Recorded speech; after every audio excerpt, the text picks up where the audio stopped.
अगर आपके सामने भी वी आर सॉरी की समस्या आ रही है, जब भी आप स्कॉलरशिप का फॉर्म फिलअप करने जा रहे हैं, लॉगिन करने जा रहे हैं, तो वी आर सॉरी की समस्या आ रही है, तो ये किन बच्चों के सामने ये समस्या आ रही है और इसका समाधान क्या है, इस वीडियो में इसी के बारे में बात करेंगे। ठीक है, सबसे पहले तो सभी स्टूडेंट से रिक्वेस्ट है कि जिन्होंने अभी तक चैनल को सब्सक्राइब नहीं किया है, चैनल को सब्सक्राइब कर लीजिए, बेल आइकन को प्रेस करके ऑल पे क्लिक कर लीजिए। और जो भी स्टूडेंट टेलीग्राम चैनल को नहीं ज्वाइन किए हैं, टेलीग्राम चैनल को ज्वाइन कर लेंगे यूपी स्कॉलरशिप से संबंधित हर एक प्रकार की ऑफिशियल और ऑथेंटिक जानकारी सबसे पहले पाने के लिए। ठीक है, हम इस पेज को कट कर देते हैं। देखिए, यहाँ पे आपको यूपी स्कॉलरशिप सर्च करना है जाकर के गूगल में।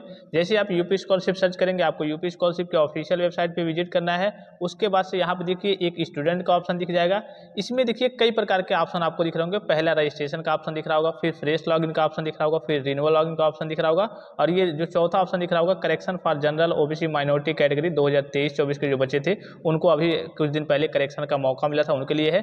तो मान लीजिए सबसे पहले तो आपको रजिस्ट्रेशन करना होता है, तो रजिस्ट्रेशन आपने कर लिया होगा। रजिस्ट्रेशन के बाद से आपको फॉर्म फिलअप करना होता है, तो उसके लिए आपको लॉगिन करना होता है। या फिर आप मान लीजिए किसी क्लास में, किसी कोर्स में आपने पहले स्कॉलरशिप का फॉर्म फिलअप किया हुआ था, जैसे 9th में या फिर 11th में, या फिर किसी कोर्स के फर्स्ट ईयर में, सेकेंड ईयर में, तो अब आपको रिन्यूअल केवल करना होता है।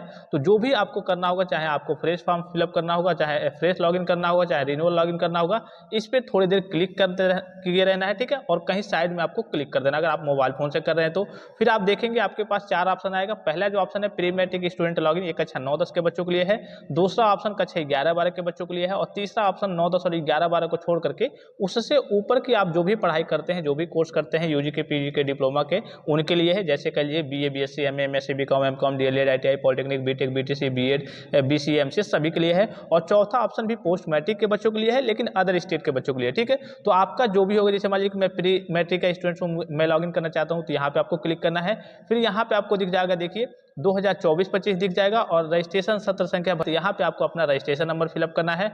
फिर यहाँ पे जो भी आपका मोबाइल नंबर होगा, जो रजिस्टर मोबाइल में जो आपने फॉर्म रजिस्ट्रेशन करते समय फिलअप किया होगा, उसको फिलअप करना है। फिर आपको पासवर्ड फिलअप करना है, और यहाँ पे ये जो कैप्चा दिख रहा होगा, इस कैप्चा को आपको सही सही यहाँ पे फिलअप करना होता है। ठीक है, सही से, अगर कैप्चा गड़बड़ होता है फिर कह लीजिए कि आपका आगे चल के समस्या हो जाएगी, लॉगिन नहीं होगा, फिर दोबारा फिलअप करना होगा। तो ये करिए 49-63-6। ठीक है, सबमिट का ऑप्शन पे आपको क्लिक करना है। जैसे ही सबमिट का ऑप्शन पे क्लिक करेंगे, आपके सामने कुछ इस प्रकार का इंटरफेस ओपन होकर आ जाएगा। फिर आपको यहाँ पे अपना फॉर्म फिलअप करना होता है। यहाँ पे 3 पैरेलल लाइन पे क्लिक करेंगे। ठीक है, यहाँ पे रजिस्ट्रेशन स्लिप इन्होंने प्रिंट कर लिया। अब डिजी लॉकर से वेरिफिकेशन इनका बाकी है, तो यहाँ पे डिजी लॉकर का वेरिफिकेशन करेंगे। Click here for DigiLocker verification, यहाँ पे रिडायरेक्ट होकर करिए कि यहाँ पे डिजी लॉकर में आपके आधार का एक तरीके से ऑथेंटिकेशन होता है। ठीक है, क्या होता है, आपके आधार का ऑथेंटिकेशन होता है। यहाँ पे आपको मोबाइल नंबर फिलअप करना होता है, नेक्स्ट पे क्लिक करना होता है।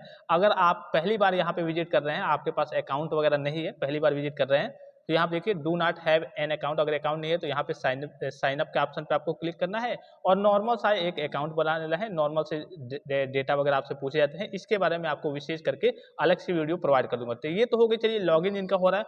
अब किन बच्चों का लॉगिन नहीं हो पा रहा है, उनका मैं थोड़ा सा आपको डेटा दिखा दूं। जैसे कि यहाँ पे आपको दिख रहा होगा, ये चलिए इसको मैं थोड़ा सा कॉपी कर लेता हूँ। ठीक है, यहाँ पे कॉपी कर लेता हूँ। और फिर देखिए यहाँ पे आपको क्या करना है, यूपी स्कॉलरशिप में आना है। अब यूपी स्कॉलरशिप में आएंगे तो यहाँ पे देखिए यूपी स्कॉलरशिप के ऑफिशियल वेबसाइट पे आपको विजिट करना है।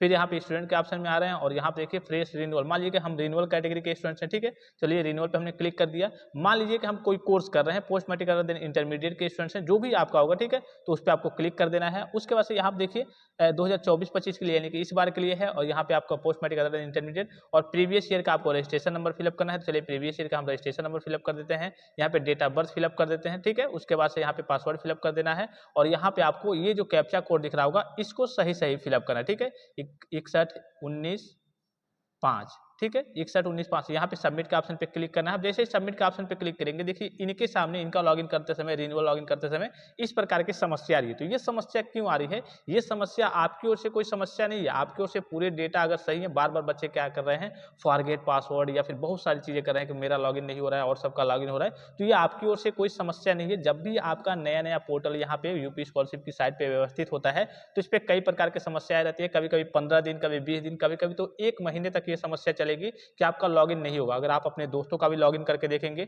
उनका आपको रजिस्ट्रेशन नंबर मान लीजिए मिल गया, पासवर्ड मिल गया, सारी चीज डिटेल्स मिल गई, फिर भी आप लॉगिन करने जाएंगे तो वी आर सॉरी की समस्या आएगी। तो चाहे आप, कहने का सीधा मतलब है, चाहे आप फ्रेश कैटेगरी के स्टूडेंट्स होंगे, चाहे रिन्यूअल कैटेगरी के स्टूडेंट्स होंगे, किसी भी कैटेगरी से बिलोंग करते होंगे, मतलब फ्रेश फॉर्म होगा आपका, रिन्यूअल फॉर्म होगा, जब भी आप अपने लॉगिन में जाएंगे, लॉगिन करेंगे, अगर आपके सामने वी आर सॉरी की समस्या आ रही है, अगर आपका पूरा डेटा वगैरह सही है, तो आपको घबराने की जरूरत नहीं है। ठीक है, 2-4 दिन, 10 दिन, 15 दिन में, कभी कभी 1 महीने तक लग जाते हैं ये पोर्टल मैनेज होने में, जैसे कि अभी आपने देखा होगा SC/ST के बच्चों का और OBC के बच्चों का लिंक वगैरह नहीं आया था, पोर्टल पे व्यवस्थित नहीं हुआ था डेटा वगैरह, या फिर कहिए कि माइनॉरिटी के जो बच्चे हैं उनका सभी का डेटा अभी व्यवस्थित हो रहा है, ठीक है। तो अभी आपको बहुत ज़्यादा जल्दीबाजी करने की जरूरत नहीं है, जैसे ओपन होता है मैं आपको लाइव वीडियो भी प्रोवाइड कर दूंगा, किस तरीके से आपके क्लास के अकॉर्डिंग, आपके कोर्स के अकॉर्डिंग मैं सारी चीज़ें प्रोवाइड कर दूंगा कि कैसे आपको अपनी स्कॉलरशिप का फॉर्म फिलअप करना है। जो भी बच्चे हमसे कहिए कि फॉर्म फिलअप कराना चाहते हैं वो व्हाट्सअप नंबर आपको स्क्रीन पर दिख रहा होगा, वहाँ पे कॉन्टैक्ट कर सकते हैं। मात्र 100 रुपये में आपका स्कॉलरशिप का फॉर्म फिलअप कर दिया जाएगा सही तरीके से, इसलिए कि बहुत सारे बच्चे छोटी-छोटी गलतियाँ कर देते हैं हर बार, जिसके कारण से उनका फॉर्म वगैरह रिजेक्ट हो जाता है।